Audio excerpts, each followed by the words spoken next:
Hey everybody and welcome back. This is Josh Lioce, and this week we're talking about buyer tips and how to deal with a multiple offer situation in this seller's market. Stay tuned.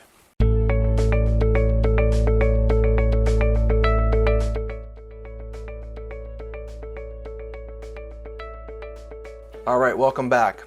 If you're a buyer and you've been looking in this market, you know it's a seller's market and a very competitive market. It's extremely low, all-time low inventory in the marketplace, which means when you're competing, you're probably competing against more than one person. So I have some tips for you to try to make your offer stand out so you look as strong as possible while competing against other people. Don't forget, even if you feel like you may not have a chance or your offer won't be strong enough, it's always good to put that offer forward because you never know what's going to happen and you don't know what the seller is going to choose in regards to what means the most to them. Here we go. Okay, number one, submit a large earnest deposit. When you're putting down the deposits on your offer, there's always an offer deposit, but that second purchase and sale deposit is very important. As strong as you can be without being obviously crazy, your agent should advise you as how to really stand out and make a strong deposit for two reasons. Number one, it shows that you are financially strong. And number two, it shows that you have skin in the game and you're committed to the property. Sellers are worried about what happens if something goes wrong and you default. And as long as you're confident that you're moving forward and you're committed to this property, a strong deposit will really help your offer stand out. Number two, show the sellers you're qualified. Work with your lender and ask for a very strong pre-approval. Have them write as much as they can to show your strength in that pre-approval. Take it a step further. Speak with your agent. Ask the agent to contact the lender and get an okay for the lender to go ahead and call the listing agent and talk about you as a buyer. Have that lender and the agent reassure the listing agent that you are a strong, solid, well-qualified buyer and that the process with you is going to be smooth sailing. Number three, give your sellers time to move. Let them know that you are very flexible on closing date if you can be. Give them time to secure suitable housing if that's an issue, or give them plenty of time to close and get out of the home.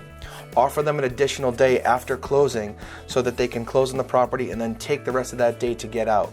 Sometimes having those back-to-back closings can be very difficult on the selling side, so making that offer just shows that you have extreme flexibility and are looking out for the sellers as well. Number four, be smart with your contingencies. Obviously, your buyer's agent is going to want you to be well protected, but be mindful when you're writing those up to not be so aggressive that you scare a seller off. Be mindful on your home inspection, maybe offer a monetary window that you're not going to nitpick for smaller items, and just try to be very mindful when you're adding all those contingencies in to keep the language as loose as possible but still protecting you. And number five, and maybe the most beneficial, use an escalation clause. If you don't know what that is, make sure you speak with your agent. But you can use this clause to put in a solid value for your offer, but also have it escalate above the highest and best offer over a certain dollar amount up to a window. For example, you offer $100,000 on the property, but you have an escalation clause to go $2,000 over the highest offer up to $115,000.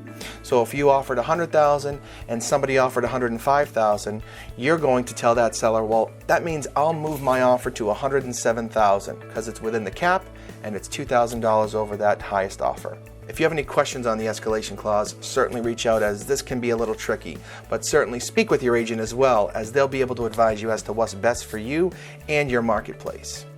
If you have any questions on any of the items we talked about, certainly let me know. Send me an email or give me a phone call at any time. If you have any videos that you'd like to see or you'd like me to post about, please pass along the information and the suggestion and we'll get right on it. Otherwise, thank you again for watching and we'll see you on the next episode.